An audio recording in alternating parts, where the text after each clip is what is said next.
Peraí. Vai lá.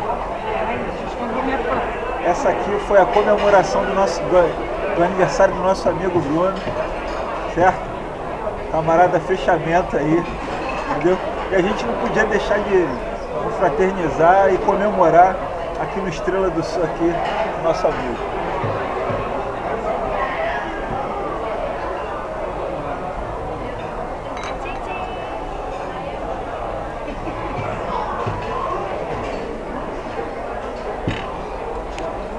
Tá filmando?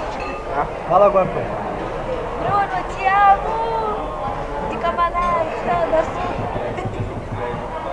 Deu propinar, você é o amor da minha vida.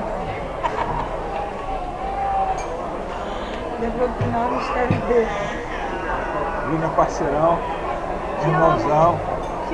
Também amo o Bruno. O Bruno mora aqui, ó. Lado esquerdo do peito aqui. Um pedacinho aqui é dele, pode ter certeza. Beija,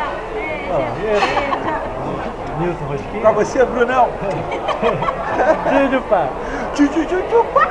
Ó, o Nilson que vai fazer sua despedida de solteiro, tá, Bruno? Se prepara. Eu vou fazer despedida de solteiro também. Tu vai, Juliana? Vou fazer. Já tá tudo programado. Agora nós vamos ali que nós vamos pegar uma comida japonesa da melhor qualidade, um hot Philadelphia, um sushi, certo? Tem um... Juliana tá doidona de tônica Schweppes aí, ó.